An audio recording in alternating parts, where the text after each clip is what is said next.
Good evening. How are you all doing? This month marks 25 years in the software industry for me, which is pretty weird, quarter century.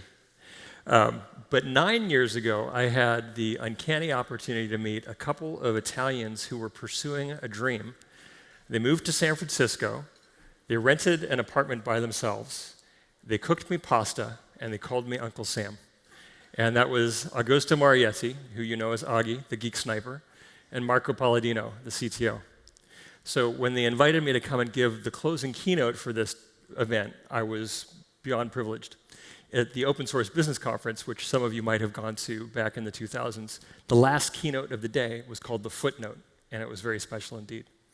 So to uphold the spirit of the evening, I've got a few notes here, and hopefully this will be a good way to summarize what we've done. So my inspiration for this talk is this community. We're a community of builders, right? We're building on ideas that came from the generation before us, and we're building a platform for the generation that comes after us. Now, as builders, we need ideas.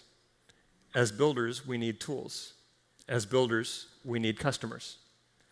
But even if we have all three of those things, ideas, tools, and customers, we still need something else, which is other builders. As a community, we continue to hope, to learn, and to build together. We share with each other because we're stronger together. So connecting the people and connecting the ideas makes us powerful. So as we close out our first day together at Kong Summit, I thought I would try to draw together a set of threads that we've been discussing. So making one fabric out of threads like microservices, APIs, serverless, service meshes, Kubernetes, containers, out of the operators, developers, architects, business leaders, out of organizational design, digital transformation, platform thinking, and decision velocity. That's a lot. The one thing all of these have in common is speed. We all here believe that speed is safety. I'll talk about cargo cults, which inhibit speed, about consilience, which helps us think about speed, and Conway, who can help us organize for speed. So in a competitive environment, slow is dangerous. When the market moved more slowly and computing resources were scarce, right, we thought about software maybe more the way that we think about physical goods. Waterfall, like let's get it right, it's expensive. But it turns out software is not like a physical good. It's made of bits, not atoms. It's massless. It's non-rival. We can transport it anywhere. So really, we need speed because computing resources are abundant, and we want to keep up with the market. The business software is really in is the learning business. So in the learning business, whoever learns faster wins. We're learning about our customers, our users, our constraints, our surpluses, and each of those dimensions are changing over time. The faster we learn, the faster we can get better, the faster we can win the market. So the limit to speed, right, the limit to the speed that software can recover from failure, that we can iterate on a feature, that we can improve scalability, that we can add value to users, and that we can learn, is in fact the time it takes one developer to change one line of code and get that into production. That is the takt time for this whole environment. This is what we're trying to build towards. So if speed is safety, and we understand this well, then what's our constraint? Often it's our models. So here's the OODA loop. Many of you have seen this before. This was modeled by John Boyd in a very competitive environment. Observe, orient, decide, and act. Some of us think it looks like this when we get into software systems. A continuous flow of learning, the ability to turn ideas into software, bad ideas into better software, and make things right. In the organizations that are failing in digital transformation, they look a little bit more like this. They're following a different common sense. The common sense here is marketing wants more customers, customers want more features, product managers specify the features, designers design the features, developers build the features, and then operations blocks the features because those are going to risk the stability of what the customers came to you for in the first place. So then we follow our intuition and we mitigate that with a bunch of cascading errors. We do things that assume that slow is safe. It's not. Slow is dangerous. We say there's going to be more reviews, which produces smaller change windows. Takes time to build the reviews, you still have features waiting. That means you have bigger releases. Bigger releases lead to more failures. More failures, more time working all nights, all weekend, more burnout. None of this is good. This is not what our organizations deserve. So what we need to do is empower marketing, product management, design, development, and operations by giving them a consistent system which supports flow. That means moving away from us versus them thinking and into DevOps, into a platform mindset, and into an inversion of control. So if we all agree that speed is safety, what is it that we can use? What's holding us back? What can we learn that can get us all on the same fast train together? One of the most important things that I've observed personally is that cargo cults inhibit speed. So what do I mean by a cargo cult? A cargo cult is one in which you copy behaviors you don't understand in order to obtain a wonderful result. Chaos ensues.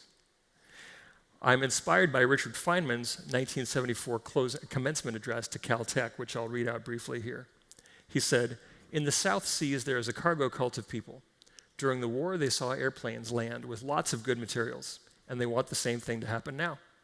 So they've arranged to make things like runways, to put fires along the sides of runways, and to make a wooden hut for someone to sit in, with 2 wooden pieces on their head, like headphones, and bars of bamboo sticking out like antennas. That's the controller. And then they wait for airplanes to land. They're doing everything right. The form is perfect.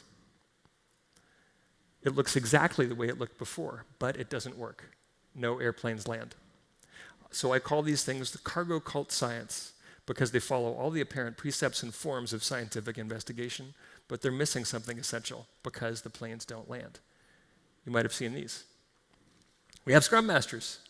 We perform the ritual. We're now truly agile. It's one of my favorite trigger words, truly. Somebody uses the word truly. What's underneath that? So what we really need is science, right? We need a deep understanding of how things work that is constantly tested in practice. And what we've learned is we need automation. I had the privilege of working at Google for some time, and what we did was automate everything. We had something on the order of 500 million test cases automated per day to support on the order of 4 million builds per day and 60,000 code reviews per day so that we could have 10,000 production pushes per day. We understood that the limit of how fast our software could learn was how quickly one developer could push one line of code to production. So automating everything is the core of it. We should always move away from cargo cult thinking to say, okay, great, I'm so happy that you have the rituals, but are you going faster? Most important question for all of us to ask every single day, where are you stuck?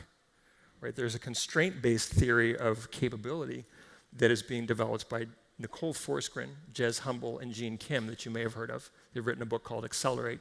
I highly recommend it. They've applied science and math to assess a 22-dimensional constraint-based model for IT performance. You can go and apply it and use the science to get unstuck. Now, one of the trickiest places that organizations get stuck is between disciplines, and that is where consilience can help us. So consilience is framed by Edward O. Wilson, the famed biologist, in his book in 1998. He said, "Knowledge is intrinsically unified. Intersectional practices make us stronger and smarter together." He used as an educational example something tremendously important to us even now, 20 years later.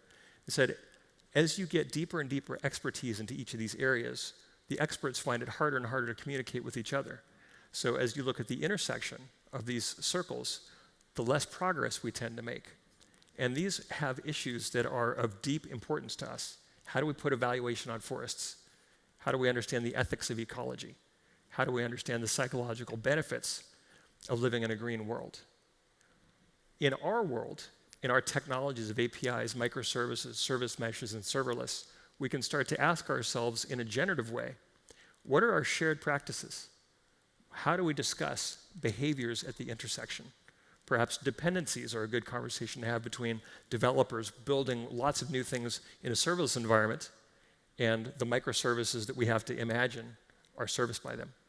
Perhaps observability is a great conversation between APIs and service meshes so we understand why things are performing where they are. Maybe more importantly than the technology is the people. How are the architects, the business leaders, the operators, and the developers all working together? How do they have respectful conversations that really help move forward? Are architects and developers having code reviews together? So as built, as designed, as imagined, is that really working? How do we make sure that the business and the operator are talking about cost efficiency? Because we know from practice a cost-efficient service is a reliable service. If it's cost-efficient, it's unlikely to get turned off. It's likely to have the resources necessary allocated to it. One of the most important things here is right in the middle, service-level objectives. It's something that we can have as a practice across all 4 groups. So you will come up with your own map.